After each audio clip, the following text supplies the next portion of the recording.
বিশ্বনবী সাল্লাল্লাহু আলাইহি সাল্লাম একদিন মসজিদে নববীর মধ্যে খুতবা দেওয়ার জন্য যখন এই চেয়ারের মধ্যে আরোহণ করবেন, বিশ্বনবী সাল্লাল্লাহু আলাইহি সাল্লামকে তাকায় দেখেন সাহাবায়ে কেরাম এই তিনটা সিঁড়ির মধ্যে যখন বিশ্বনবী প্রথম সিঁড়ির মধ্যে দিবেন, সাহাবায়ে কেরাম একটু খেয়াল করে দেখলেন বিশ্বনবী জবান দিক কেন যেন একটা আমিন শব্দ বললেন। আবার যখন দ্বিতীয় সিঁড়ির মধ্যে পা দিলেন, আবার বিশ্বনবী সাল্লাল্লাহু আলাইহি সাল্লাম আবার যেন কেমন করে একটা আমিন শব্দ বললেন। সাহাবায়ে কেরাম বলেন তিন নম্বর সিঁড়ির মধ্যে যখন বিশ্বনবী পা দিলেন, তখনও আমরা খেয়াল করে দেখলাম আর একটা শব্দ বললেন, আমিন। জোরে বলেন সুবহানাল্লাহ। নামাজ শেষ হয়ে গেল, বিশ্বনবী সাল্লাল্লাহু আলাইহি সাল্লাম নামাজ শেষ করলেন। সাহাবীদের দিকে যখন মুখটা ফেরায় নিলেন, অসংখ্য সাহাবের মধ্য থেকে যেই সাহাবীরা চালাক ছিল, একজন বুদ্ধিমতী ছিল, সেই সাহাবী ডাক দিয়ে বলতেছেন, নবী গো, আপনি অনেকবার খুতবা দিয়েছেন, এই সিঁড়ির মধ্যে পা দিয়েছেন, কখনো তো আপনি আমিন শব্দটা মুখতে বাহির করেন না, আজকে তিনবার আমিন বললেন, কারণটা কি? বিশ্বনবী সাল্লাল্লাহু আলাইহি সাল্লাম বলেন, আমিও ভাবছিলাম তোমরা নামাজ শেষে এই প্রশ্নটা করবে, ঠিক আছে, এই প্রশ্নটা করার উত্তর হইতেছে আমি যখন প্রথম সিটে পা রাখতে শুরু করেছিলাম, আল্লাহর পক্ষ থেকে হযরতে জিবরিল আলাইহিস সালাতু ওয়াস সালামকে আল্লাহ তিনটা ওহী নিয়ে জমিনের মধ্যে পাঠিয়ে দিয়েছেন। ধরে বলেন সুবহানাল্লাহ। তিনটা ওহী যখন দুনিয়ার জমিনে পাঠিয়ে দিলেন, আমি নবীর ওপর প্রথম যে ওহীটা দুনিয়ার জমিনে নাজিল হলো, আমি সঙ্গে সঙ্গে বললাম আমিন, আল্লাহ আপনি কবুল করেন, আমি সমর্থন করলাম। দ্বিতীয় ওহীটা যে নাজিল করেছেন তাতে আমি আল্লাহ রাসূল সম্মতি দিয়ে বলতেছে, আল্লাহ আপনি কবুল করেন। 3 নম্বর সিঁড়িতে যখন আমিন বললাম, সেটাও আমি আল্লাহ রাসূল কবুল করে বলতেছে, আল্লাহ আপনি এটা রায় ঘোষণা করে দেন। এখন সাহাবায়ে কেরাম বলতেছে, নবী কি 3টা ওহী নাজিল হলো যে আপনি কবুল করে নিলেন? রাসূল বলতেছেন, সাহাবায়ে কেরাম 1 নম্বর যে ওহীটা নাজিল হলো, বিশ্বনবী সাল্লাল্লাহু আলাইহি সাল্লাম আপনার নবী যখন প্রথম সিঁড়িতে পা রাখতে গেল, এমন সময় জিবরিল এসে বলতেছেন, নবী গো, আল্লাহ ওহী নাজিল করে দিয়ে বলতেছেন, নবীকে জানায় দেন যেই ব্যক্তিটা আপনার যে উম্মতেরা নবীর নাম শোনার পর জবান দিয়ে দরুদখানা বলে না, সাল্লাল্লাহু আলাইহি সাল্লাম বলে না, মনের কৃপণতা নিয়ে নবীর নামটা শোনার পর যে ব্যক্তি জবানটা খুলে সাল্লাল্লাহু আলাইহি সাল্লাম বলে না, সেই উম্মতরা ধ্বংস হয়ে যাবে, জাহান্নামী হয়ে যাবে। রাসূল ওহীটা পাওয়ার পর বলতেছেন, আল্লাহ আপনার সিদ্ধান্ত চূড়ান্ত সিদ্ধান্ত, আমি নবী হইয়া কবুল করে নিলাম। জোরে বলেন সুবহানাল্লাহ। 1 নম্বর ওহীটা হলো বিশ্বনবীর নাম শোনার পর দরুদ পড়া দরকার আছে কি নাই? আপনি তামাম পৃথিবীর জমিনের মধ্যে তাকায় দেখবেন, যেই মজলিসের মধ্যে দরুদ পড়ে মজলিসটাকে শুরু করে দেওয়া হয়, মজলিসের কাজ শুরু করে দেওয়া হয়, সেই মজলিসটার মধ্যে বরকত রহমত নাজিল করে দেয় কে? আপনি ঘর বানাইতেছেন, এই ঘর বানানোর পর উদ্বোধনের দিন দরুদ পড়া হয় কি হয় না? আপনি সমাবেশের কাজের মধ্যে ইসলামিক সবার মধ্যে বসে গেছেন, প্রথম শুরুতে দরুদ পড়ার কারণে এই সভাটাকে রহমত বরকতে ঘেরায় নেয় কে? জোরে বলেন। আল্লাহ রাসূলকে জানাতে বলতেছেন, নবী যেই মজলিসে দরুদ নাই, সেই মজলিসের মধ্যে রহমত বরকত থাকতে পারে না, সেই মজলিসের মধ্যে রহমত তো এই জন্য থাকবে না কারণ নবীর ওপর দরুদ নেই। দেখবেন গান বাজনা, যাত্রা, প্যান্ডেল, দুনিয়ার সাধারণ যে সভা সমাবেশগুলো আছে, দেখবেন সভা শেষ না হওয়া পর্যন্ত কখন যেন ঝগড়া ফাসাদ লেগে যায়, কারণ নবীকে জানাতে বলতেছেন এই মজলিসগুলোর মধ্যে কোরআনও নাই, রাসূলের দরুদও নাই। কথা বলেন ঠিক কিনা? বাজে কি বাজে না?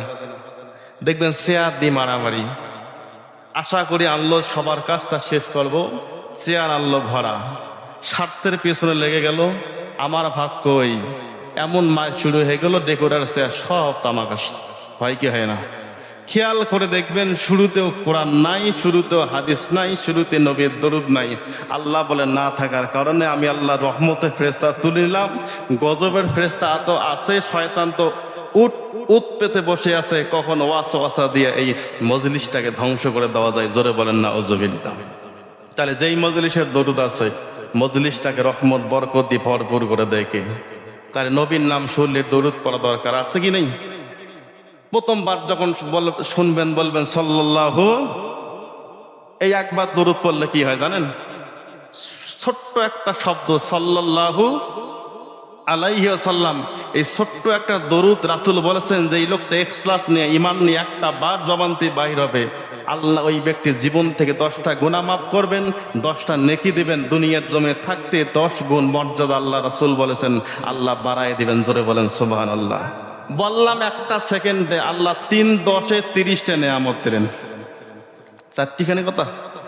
আরেকটা হাদিস শরীফ রাসূল বলেছেন আমার উম্মতরা যে যত বেশি দরুদ পড়বে আল্লাহ রাসূল বলেছেন কিয়ামতের দিন তার জন্য তত আগেই সুপারিশ করা আমি রাসূলের জন্য ওয়াজিব হয়ে যাবে। ধরে বলেন সুবহানাল্লাহ। কিন্তু আমাদের মন আমাদের হৃদয় এমন পাথর বানাইছে নবীর নামটা আমরা জবান নিতে পারি ভালোই লাগে না, কারণ এই মুখটাকে এমন অপবিত্র বানায় 12 জঙ্গল খায়া, বলে এই মুখে সেই কথা আসেই না মুখ থেকে। কথা বলেন ঠিক কিনা? লজ্জায় বাইর করে না, কারণ আমার মুখে যে অপবিত্র আছে মাল, আর নবী মোহাম্মদ তো পবিত্র জিনিস, এই পবিত্র নামটা আমার জবানতে নেওয়া সম্ভব। সেও জানে কিন্তু আমার মুখটা খারাপ হয়ে গেছে, সেও জানে কি আমার মুখটা খারাপ হয়ে গেছে। আচ্ছা বলেন, যেই লোকটা সারাটা দিন রোজা রাখার পর হারাম মাল দিয়ে ইফতার করছে, হারাম মাল দিয়ে সেহরি খাইছে, রোজা কি হওয়ার সম্ভাবনা আছে? আছে? এখন যদি বলেন যে একটা বার একটা লোকমা খাইছে, একটা রোজা শেষ হয়ে গেছে, এটা হারাম মাল না খাদ্যদ্রব্য। আর একটা মনে করেন আজকে 2 দিন বা 4 দিন 5 দিন আগে যে 10 কেজি মালের স্লিপ দেয় নেই, তো যারা বা যারা মনে করেন 2-4টা মারি খেল, আসলে হালাল খেল না হারাম খেল?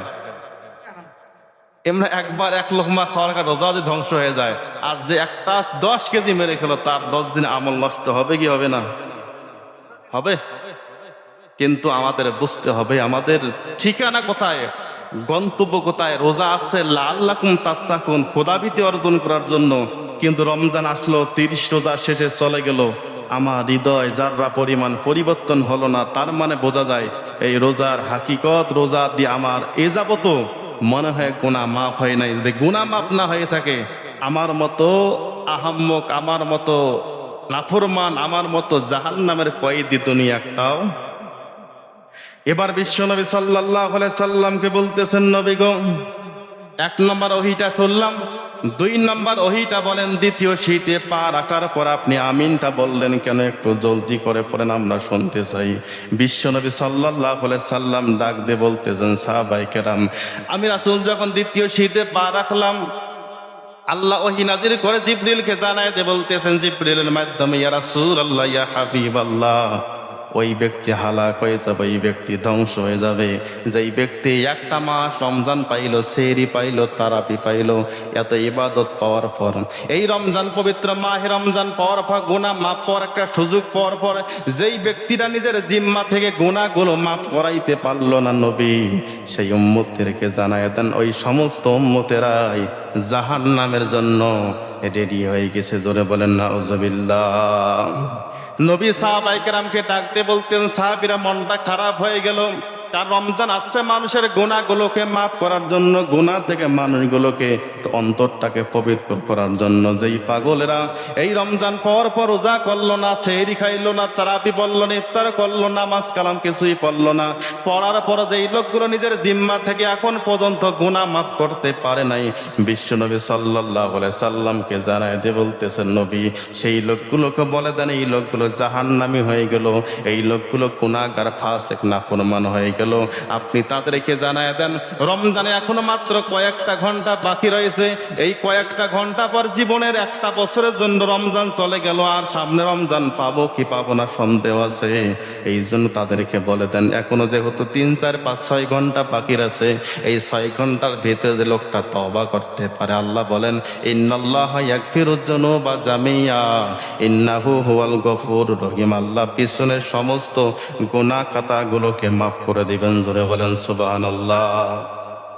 এখন রমজান চলে যায়, আল্লাহকে বোঝাইতেছে, আল্লাহ রমজান তো চলে গেল, আমরা শেষ জুমায় পড়ে আছি মাত্র কয়েকটা ঘন্টা, এই যে কয়েকটা ঘন্টার পর আল্লাহ আপনার সামনে ইফতার সামনে নিয়ে দাঁড়িয়ে যাব, জীবন থেকে 1টা বছর চলে যাবে, আল্লাহ জানি না আমাদের গুনাহ খাতাগুলো মাফ হয়েছে কিনা। আল্লাহ আপনার হাবিবের মাধ্যমে আমরা যে হাদিসে কুদসি হাদিস কানা শুনেছি, আপনার হাবিব বলেছে ওই ব্যক্তি হালাক হয়ে যাবে, ধ্বংস হয়ে যাবে যে ব্যক্তি রমজান মাস পর নিজের গুনাহ খাতাগুলোকে মাফ করতে পারবে না।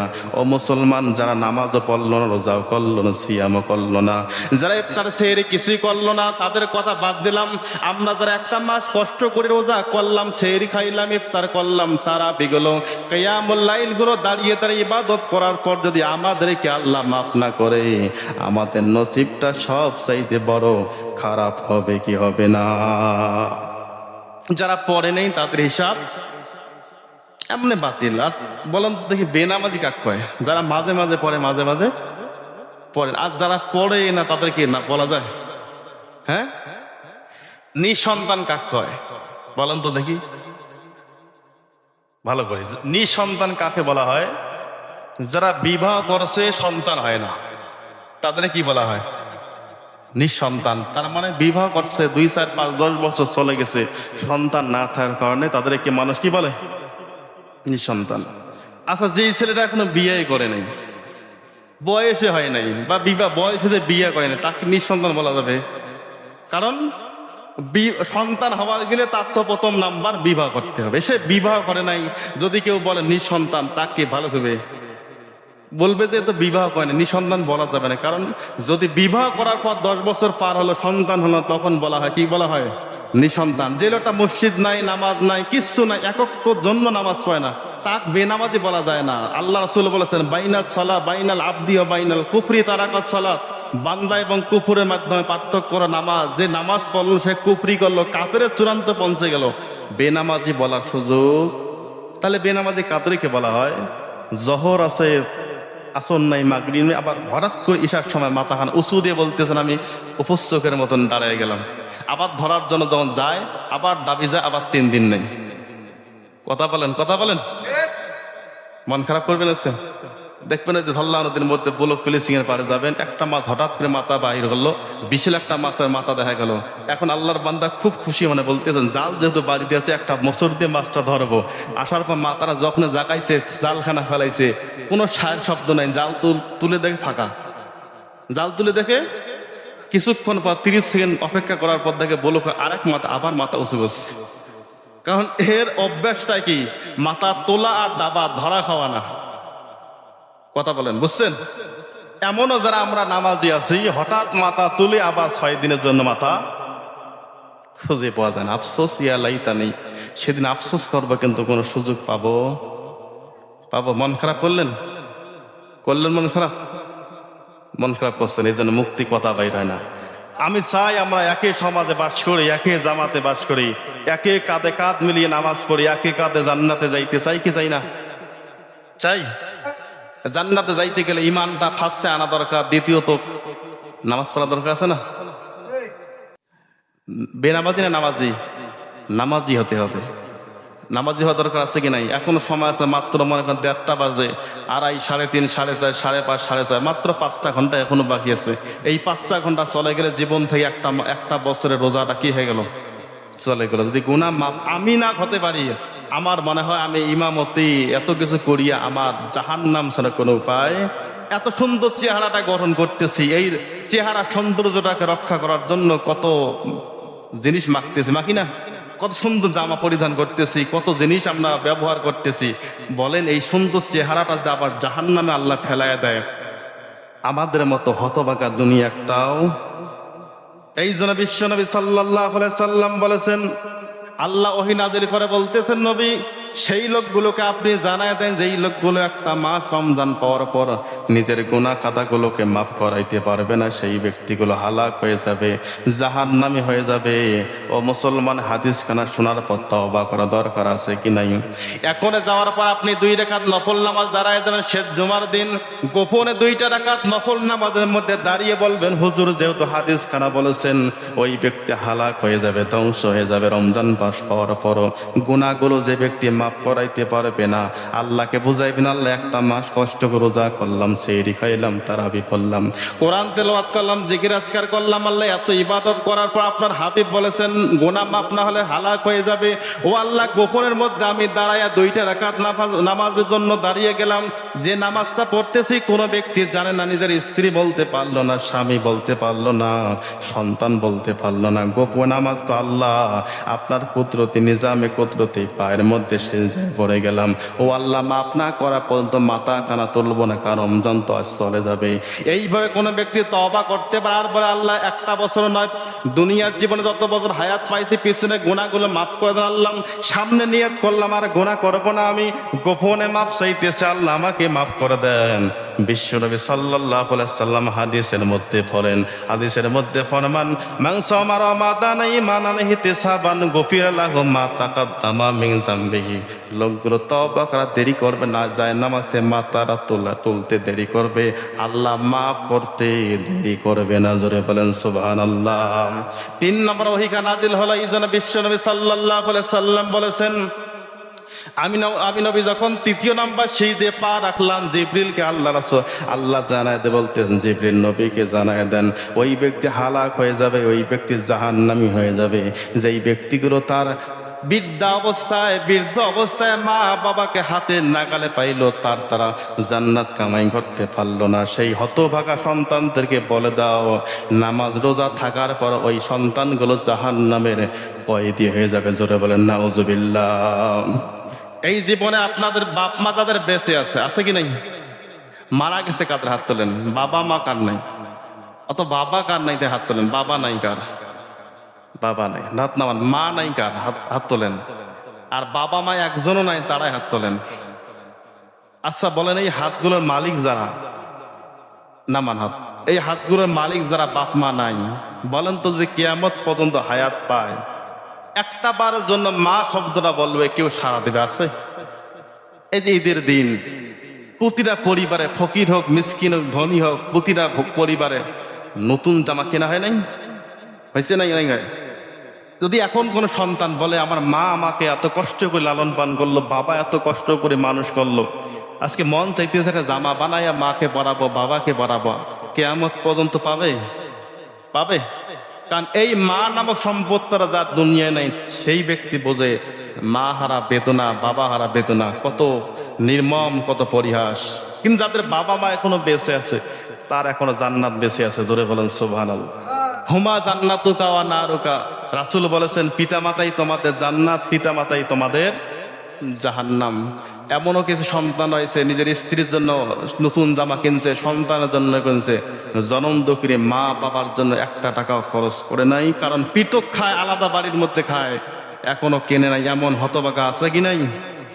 আবার দেখবেন কষ্ট করে রোজা করছে, সেহরি খাইছে, তারাবি পড়ছে, এদিকে বাপ মা চোখের পানি ছেড়ে দিয়ে কান্না করে, আল্লাহ সন্তান বানাইলাম, এত কষ্ট করে সন্তানকে মানুষ করলাম, আজকে সবাই নতুন জামা পরিধান করে ঈদগাহে যায়, আমার নসিবে জুটল না, অথচ 3-4 সন্তান আমার আছে। এমন আফসোস এই জমিনে পিতামাতা করে কি করে না? এই আফসোসটা যদি বলে, শব্দটা বলে, আপনার আমল সব নষ্ট, হাফিতত আমালাকুম, আপনার সব আমল নষ্ট হয়ে গেল, আপনি নিষ্ফল হয়ে, আপনি আমল শূন্য হয়ে পরকালে চলে গেলেন। আর আল্লাহকে দাবি করেন, আল্লাহ গোটা রমজান মাস রোজা করেছি, সব করেছে, আপনার আমল নামা শূন্য কেন? আল্লাহ বলে, পিতামাতায় কষ্ট দেন, ওয়াকাদ রাব্বুকা আল্লা তা'বুদু ইল্লা ইয়্যাহু ওয়া বিল ওয়ালিদাইনি ইহসানা ইম্মা ইয়াবলুগান্না ইনদাকাল কিবারা আহাদুহুমা আও কিলাহুমা ফালা তাকুল লাহুমা উফি। এমন কিছু কাজ করা যাবে না, উফ শব্দটা বাইর করে, হাত তুলে বদদোয়া, শব্দটা বাইর করলো, আমার সন্তান এই কাজটা করতে পারলো, ঈদ একটা চলে গেল, আমার সন্তানরা পাইলো এইভাবে করতে। এই যে উপ শব্দটা বলেছে, আল্লাহ বলেছেন, আপনার আমল যতই থাকুক, আপনি 1000 বার মক্কায় বাইতুল্লাহ তাওয়াফ করেন, আপনার আমল শূন্য। নবীকে জানায় দে, বলতেছেন নবী সেই লোকগুলোকে জানায় দেন যার বৃদ্ধ অবস্থায় পিতামাতা জমিনে আছে, জান্নাত কামাই করতে পারে। জমিতে থাকতে, বেঁচে থাকতে খেদমত করা দরকার আছে কি নাই? একটা আমাদের সমাজ একটা মূল সমস্যা, বাপ মা যখন বেঁচে থাকে আমরা 1 টাকা খরচ করি না, বিনা চিকিৎসাও মেরে ফেলি, এমন সন্তানের সমাজ আছে কি নাই? এখন যদি বাপ মা মারা গেল আফসোস করে বলতেছেন মা চলে গেল, বাবা চলে গেল, বেঁচে থাকতে একটা টাকা খরচ করলাম, করছি আংশিক পরিমাণ মানুষকে দেখানোর জন্য, না করলে কেমন হয়।